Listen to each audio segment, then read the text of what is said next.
Hello, friends. How's your English today? Welcome back to Daily English Pod, where we learn English step by step. Today, we're going to talk about small talk with guests in English and conversation starters for waiters, and we'll show you some easy ways to use them in real life. Hello! It's so good to be here. Hello! How are you doing today? I'm doing really well, thank you. Feeling great. How about you? I am feeling energetic and definitely excited about this lesson. Me too. This is such a practical topic. It really is. I mean, these are simple phrases, but they are so essential for daily conversations. Oh, absolutely. Whether you're working in a cafe or just, meeting a friend. Exactly. We really want all of you listening to feel confident when you're speaking English to a guest or a customer. Confidence is key. It is. And before we get started, just a quick reminder for everyone listening. Yes. We absolutely love learning with you, so please subscribe to our show. That way you'll never miss a lesson. And if you find this helpful for your English practice, please give the episode a like. Yes, and share it with your friends who are also learning English step by step. It really helps us bring more lessons to you. And, learning with a friend is always more fun. So true. Okay, let's start with our first section. Let's do it. We're going to begin with some very simple, friendly phrases for welcoming someone. Phrases to set a welcoming tone. That first impression is so important. It is. So let's introduce our first phrase for a welcoming arrival. Okay. Listen closely and pay attention to the friendly tone. The phrase is, "Welcome. It's great to see you." Such a warm phrase. Let's break that down slowly. First part, welcome. Let's try repeating that. Oh, Welcome. Yeah, the second part, it's great to see you. Try that. It's great to see you. Good. Now let's try repeating the full phrase after us. Speak slowly and clearly. Ready? Welcome. It's great to see you. Let's do it one more time. Yeah. Welcome. It's great to see you. That is just such a warm and enthusiastic phrase, isn't it? It really is. It makes the guest feel instantly happy and, wanted. So how can a guest or a customer respond to that? What's a simple way? A great simple response is, thank you. I'm happy to be here. Oh, that's perfect. Let's practice that one too. Good. First part, thank you. And the second part, I'm happy to be here. The expression, it's great to see you, is really key here. It is. It shows real enthusiasm. It tells the person you're genuinely happy that they've arrived. Right. It's much warmer than just hello.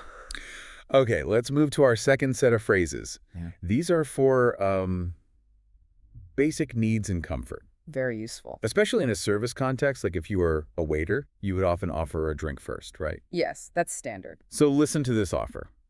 Can I get you something to drink? Let's try that one slowly. Can I get you something to drink? One more time. Can I get you something to drink? Good. Now, notice the word can at the start of that question. Can is a modal verb here. And it's used here to make a polite offer. Exactly. It shows you have the ability, the possibility to help them right now. And what if you are the host and you have a guest in your home? You want them to feel relaxed. Right, a different situation. The host version focuses more on comfort. A very common phrase is, please make yourself comfortable. A classic. Let's try repeating that. First, the easy part. Please And then make yourself comfortable. this basically means please relax, sit down, and just feel at home. It's a very kind invitation. Okay, let's try a very short dialogue using those phrases. A little role play. That's good. I'll be the waiter and you can be the customer. Everyone listening, pay attention to the slow, clear delivery. Okay, I'm ready. Welcome. It's great to see you. Can I get you something to drink? Thank you. I'm happy to be here. Water, please. See? So easy to start that conversation in a friendly and helpful way. Very natural. Now, let's move on. We need to practice asking and answering some simple questions. This is how you keep the small talk going. Exactly how it flows naturally. We'll focus on two simple patterns that you will see all the time. Okay, pattern one. Pattern one is about talking about the journey or the visit. It has a past tense focus. Uh-huh. So when someone has just arrived, it's polite to ask about their trip. It shows you care. Right. Listen to this question carefully. How was your trip here? Let's repeat that slowly. How was your trip here? And again. How was your trip here? Good. So let's look at the grammar for a second. We use the past tense verb was. Why was? Well, we use was because the trip, the journey, it's a completed action. It's finished. It happened in the past, right before they arrived. Precisely. Using the past tense is really important for accuracy here. It is. So let's look at a couple of simple answers for this question. Both will also use the past tense. Okay, what's a positive one? Answer 1 could be, it was easy, thanks. Simple and positive. And answer 2, maybe if the trip had a small problem, could be, it was a little long, but fine. Right. Still polite. And you see, we use was in the answer 2 to refer to that completed journey. Let's practice repeating those answers slowly. Let's try the first one. It was easy, thanks. One more time. It was easy, thanks. And now the second option. It was a little long, but fine. It Again. was a little long, but fine. Great practice, everyone. Now you know how to ask and answer simply about a recent journey. Let's move to pattern 2. Yes. Our next pattern involves making recommendations or suggestions. Oh, this is very important for waiters. It is. Waiters often need to recommend the best food of the day. And hosts often suggest activities or topics. And for this, we use modal verbs like can and should. Exactly. Here is a waiter recommendation using the word can. Listen. I can recommend a soup today. Let's practice this sentence. I can recommend the soup today. Let's repeat that. I can recommend the soup today. So when we use can here, it shows our ability to suggest something good. Right. It's a confident offer of a recommendation. It says, I know this is good.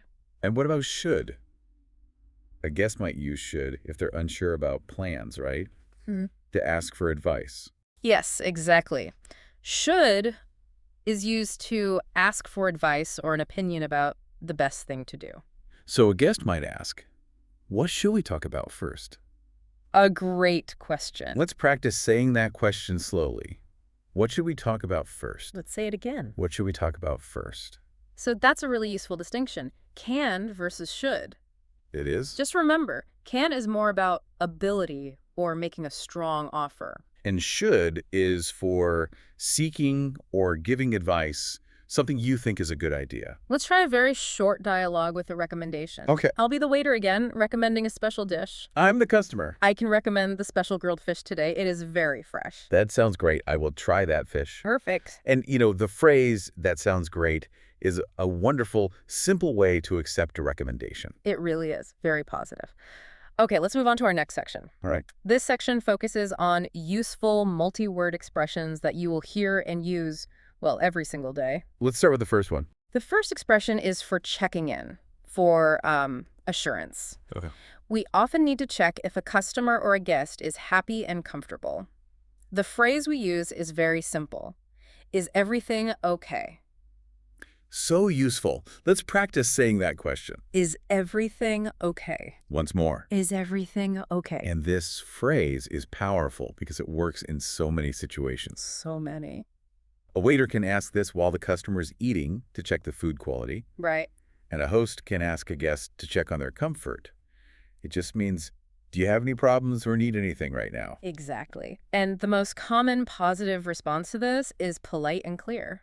Which is? Yes, everything is perfect. Thank you. Let's repeat that positive answer slowly. First part, yes. Next part. Everything is perfect. And the end. Thank you. Very good. All right. Expression number 2. This is a polite offer of future assistance. Oh, I like this one. It's very friendly. It is. It shows that you are available later if help is needed. The expression is, let me know if you need anything. Let's break that down into 2 parts. Let me know. And the second part. If you need anything. Good. Let's repeat the full phrase slowly now. Let me know if you need anything. Let's do it again. Make it smooth. Let me know if you need anything. This phrase signals that you're available to help later. It's a friendly way of saying, I'm here if you need me, even if it's not right now. It really is. So, as the guest or customer, it's important to acknowledge that offer politely. Yes, you should show you appreciate their kindness. So, what's a simple way to do that? A great acknowledgement is, I will. That's very kind of you. Lovely. Let's practice that polite response. First part, I will. And then? That's very kind of you. The phrase, that's very kind of you, is just a wonderful way to show you appreciate the offer. Definitely. Okay, our third expression in this section is for discussing plans. We'll use a simple compound sentence. This is great for explaining a schedule. Right. For A2 and B1 learners, we often use a simple structure with a connector.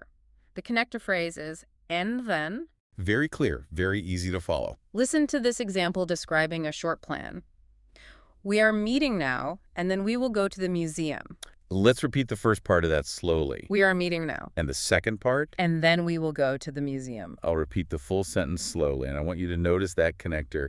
And then. It shows the next step in the schedule. Ready. We are meeting now, and then we will go to the museum. Let's try that one more time. We are meeting now, and then we will go to the museum. This structure is just perfect for explaining simple plans clearly, step by step. It is very useful. All right, now we're moving into a section about context. Understanding context is so important for using phrases correctly. And for sounding natural. So let's give clear, simple context for 3 important phrases in different situations. Okay, context 1. This is for simple agreement. When you agree with a plan or a suggestion, you can say this phrase very quickly. What is it? Sounds good to me. Oh, I use that all the time. Yes. Let's practice this short phrase. Sounds good to me. Again, Sounds good to me. this phrase just means I agree or that is a good plan. Right. And it's much faster and more informal than saying, I agree with that plan, thank you. Very true. Native speakers use this so frequently in casual small talk. It's also great practice to use contractions, like sounds, instead of that sounds. It helps you sound more natural. Definitely. Let's repeat it one more time to feel comfortable with the speed. Ready. Sounds good to me. Okay, context 2. This one is specific for waiters. It's about handling a wait. Right, sometimes a table isn't ready immediately. Exactly. The waiter needs to handle this politely. The phrase to use is, your table will be ready shortly. Let's repeat that entire sentence slowly. Your table will be ready shortly. One more time. Your table will be ready shortly. The important word there is shortly, isn't it? It is shortly means very soon. How soon is soon? Usually it means within just a few minutes, maybe Yeah. 5 or 10 minutes, maximum. It tells the customer, please wait just a little bit longer. Got it. Let's try that sentence twice again. Practice the smooth connection of the words. Your table will be ready shortly. And again. Your table will be ready shortly. Perfect. Okay, last one for this section. Context 3. Polite departure. This is guest specific. When a guest is leaving, they need to thank the host for their time. Right. The standard polite way to express thanks for the experience is to use the past tense of have. The phrase is, I had a wonderful time. That's a lovely thing to say. It is. It's very common and polite, and it confirms your experience was positive. Let's practice repeating this essential departure phrase. I had a wonderful time. Let's do it again. I had a wonderful time. Remember, using the past tense had shows that the event is now complete. And that's crucial for sounding natural when you're saying goodbye. Okay, now it's time for some dedicated practice. Yes, let's do some exercises. We will repeat some key phrases from the lesson twice each. Remember to speak slowly and clearly with us during the pause. And try to copy our tone and clear pronunciation. Ready. We'll start with 2 phrases commonly used by a waiter. Repeat this question after me. First one. Are you ready to order? Again. Are you ready to order? Good. The next one is a confirmation of action. Okay. I will bring your drinks now. And again. I will bring your drinks now. Great job, everyone. Yeah. Now, I'll lead the guest phrases. Your turn. Let's practice phrases you can use as a guest or a customer. Repeat this sentence about food quality. Okay. This food is delicious. One more time. This food is delicious. The word delicious is a strong word meaning very, very good. It is. And now, a polite thank you phrase you can use at any time. Ready? Thank you for inviting me. Let's repeat. Thank you for inviting me. Excellent practice. This repetition really helps your brain remember the phrases easily. It does. Okay, for homework today, we have a speaking or writing prompt for you. This is a great way to connect the new phrases you learned. We encourage you to write or speak one short dialogue. Make it 3 or 4 lines long. Keep it simple. And in this dialogue, combine any 2 new phrases you learned today. For example, you could combine, how was your trip here? With a departure phrase, I had a wonderful time. Practice the dialogue slowly and clearly, just like we did. This is the best way to make the phrases yours and use them in real life. It's a very effective exercise for making the learning permanent. Definitely. And to finish up today, we need to talk about sounding more natural. These are cultural tips. Exactly. These tips explain how native speakers communicate in daily small talk. Let's start with tip 1, Okay. using the word just to soften requests. Oh, this is a great one. Sometimes when you make a small request, adding the word just makes it sound softer, less demanding. It makes the request feel smaller. Right. Listen to this example from a customer. Can I just check the menu again? Let's practice saying that softly. Can I just check the menu again? One more time. Can I just check the menu again? See, without just, the request is direct. Can I check the menu again? But with just, the feeling is much softer. more polite. It sounds like a small, quick favor you're asking, very natural in English. Okay, tip number 2, a simple idiomatic goodbye. Ooh, what is it? When you're leaving, there's a very common, friendly, informal phrase that's so useful. The phrase is, have a good one. Let's practice that short, friendly Have a phrase. good one. Again. Have a good one. This is an idiomatic phrase, right? Doesn't literally mean one thing. Not at all. It means have a good day or have a good evening, depending on the time. It's very common in American English, especially in service interactions. So you can use this with anyone, a waiter, a friend. Anyone, a colleague leaving the room, it works everywhere. Our final tip is about politeness. If someone says thank you, you must always acknowledge it. Always. The standard answer is, of course, you're welcome. But sometimes you can use alternatives to sound a little more, natural or sophisticated. Like what? For example, the phrase, my pleasure. Let's practice that alternative. My pleasure. Again, My pleasure. using my pleasure often sounds a bit more formal, doesn't it? It does. It emphasizes that you truly enjoyed helping them. You often hear it in high-quality service settings. It's a great phrase to practice. But let's repeat the standard response again for perfect clarity. Good idea. You're welcome. One more time. You're welcome. All of these are polite ways to respond to thank you. And with that, I think we're at the end. Thank you, everyone, for joining today's Daily English Pod. We covered a lot of easy conversation starters today. We did. We hope you found these phrases and the repetition exercises really useful. And before we go, We encourage you to comment below or, tell a friend about this topic. yes, try to share a short dialogue you created. Or tell us about a time you successfully used one of these phrases in English. We'd love to hear it. Yes, and remember that consistent daily English listening and speaking practice helps you learn step by step. Don't stop practicing. Consistency is absolutely key. We will be back soon with more lessons on Daily English Pod. Don't forget to like this episode. And subscribe to the channel and share if you found this English learning episode useful. We're here to help you learn step by step. Goodbye, everyone. Goodbye, everyone. See you next time.